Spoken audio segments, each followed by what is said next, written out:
Hello everyone, this is Daniel on the road and you're about to see the tour of one of the biggest private collections I have ever seen. A legend in retail, the person and the collection. I hope you enjoy the views as much as I did, because we did have a lot of fun doing it, and wanted to give a special thanks to Matthew Lee for letting us record with him and in his amazing Rolling Stones museum.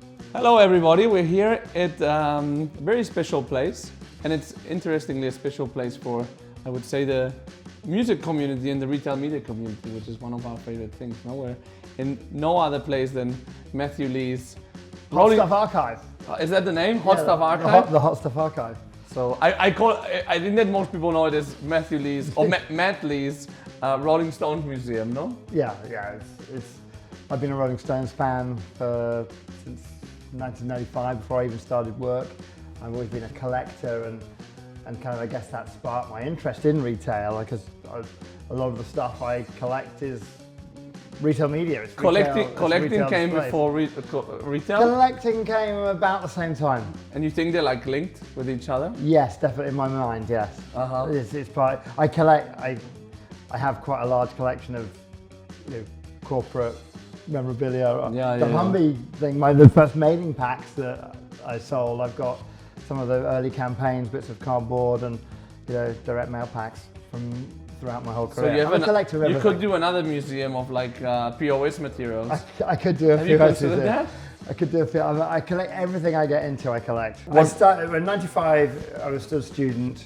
I actually wrote a piece about my university store was a Tesco club card trial store in Stirling, and they had a student club card. And student club card, you had a lower minimum spend, because they used to have a minimum spend to be able to get points. And it was an amazing design. I've got one of those where it's the same upside down. It's like panoramic. It's really cool.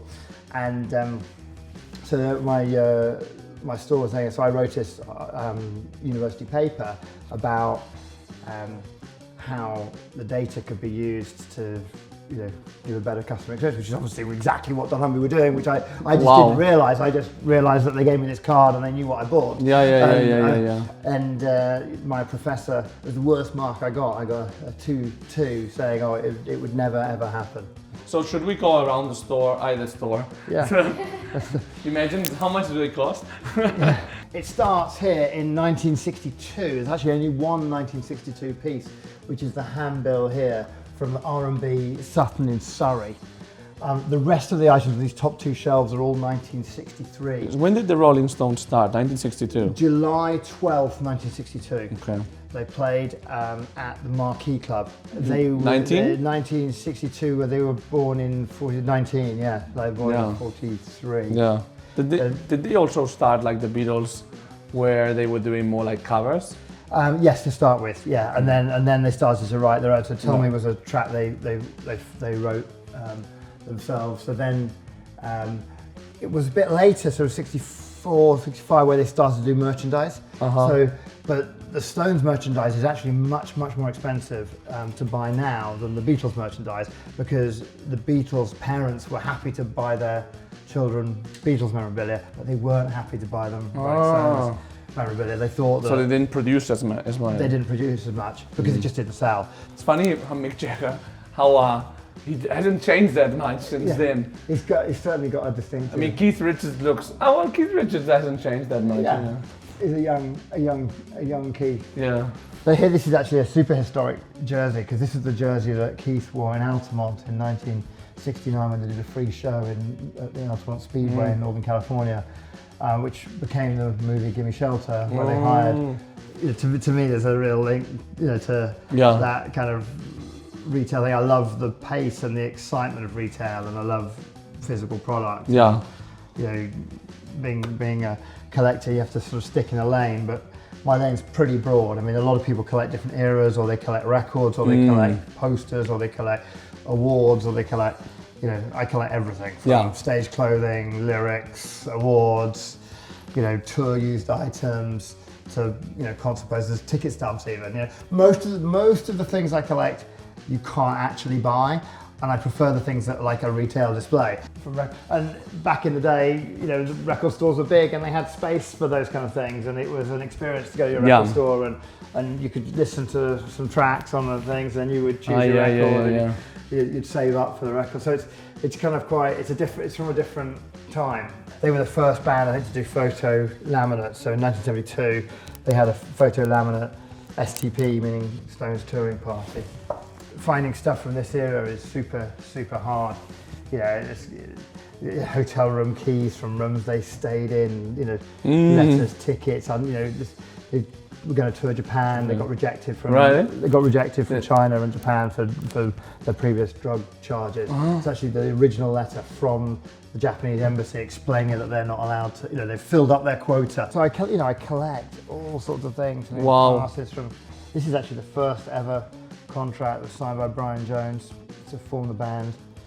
Yeah, so I collect, you know, early stuff, lots of different passes from some. So you don't even have everything on display? No, but so in here there's about 4,000 items. I have over 200,000 items. I did once try to blag a digital panel to be able to display. But you don't think there could be like a revival of like physical things in some way because of the scarcity in some way, or? Yes, I do think so, and I think the digital revolution has meant that in-store is overlooked, and often in-store, you know, obviously stores over time are becoming digitized, but you know, if you want to sell more ice cream, the best place to do that is in a shop where 90% of it sells, and you know, just a sign making people aware that the ice cream is on deal is going to drive aisle penetration that you wouldn't have otherwise had, and drive incremental sales that you wouldn't otherwise have had. And therefore, you know, there is still a place for a massive place for physical. So what else have we got in here? So we got, you know, Mick Jagger Retail Space was the first one from Sticky Fingers. So the first what songs does Sticky Fingers have? Gosh, loads. Like of the famous ones. And you have it open on this page, but if you open any page, you'll find stuff. Yeah, there's like lots of different stuff. There's lots of different there's a shopping list here, Mick Jagger handwritten shopping list. And the one on the right. This is great. This is for Halloween, trick or treat. So it's like they're all sort of dressed as trick or treat. What year is that? That's 1994. Ah, okay. Yeah. It's funny because they already look like older, and now they're playing still 30 years later, right? Yeah, exactly. Yeah. Well, this is my new obsession, is collecting all these Panini cards, which is like a little bit mad. So they're almost impossible to get. These manga ones. These are like sort of Japanese-inspired manga. How many ones? But there's die-cut ones. But all these are different? Yeah, these black. So these are all different. So there's multiple different colours. Is it Panini Italy? Yeah, they're mainly distributed in America. They're selling them, but these are the same, for example. We can do a live rip. Do you want to do a live rip? So you get some better cards. We're going to do a live rip. So you open the cards, see what you get. So just pull it from the top. Imagine we get like a super unique one. And if we get that would be amazing. Live on it. So you haven't done this since I was a kid. Hold it by the edges. Pull them out. That's it. Yeah. And then the first ones are usually rubbish. The first 4 cards. So really? I've got a Stones one. You've got a Ronnie one. And take that one away. Stick it down. My second one's a Ronnie Wood. You've got Keith. Me too. Yeah. You're the same one. Yeah, I've got to give a different Keith. And that was your second. This is my third. Charlie one. Charlie. What have I got? I've got a Ronnie. What have we got? We're getting to the good ones now. We're getting to the good ones. Mick Jagger. I know, but you one ahead of me. I'm one ahead of you. You've got to keep going. You've got Mick Jagger. Now we're getting on to the limited ones. Behind the scenes. You've got behind the scenes. Oh yes, baby! Live! What? Live! Your one? Yeah. Is that good? It's good after this. So I've got a die cut Love You Live, which is a good card. What have you got? Oh, you've got Spark Sticky Fingers, Singles Disco. But I've got a first album gold. This is a 1 of 10 card. Globally? Gold. This is a gold card, 1 of 10. And this is live. This is not a doctored pack. Look at that. So it's numbered out of 10. First album, gold card. That is. I win. Mick Jagger, you win. No, you win. So this is out of what? These are out of 149. So this is 15 times rarer. And this? Okay. But this is an epic card. And how do you like? So then you have to get the little sleeve. Oh, and you're doing. Wait a minute. So you get the little sleeve, yeah, and you put the card in the sleeve without getting fingerprints all over it. Yeah, bang. And then you put it in the hard. Then you find a hard sleeve, which I don't have a spare one, so I'll find one. And then there's some over there. Look. And you put it in the hard sleeve. But that is a 1 of 10 gold card pulled live.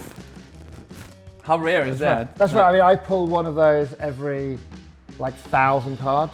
Black is 1 of 1.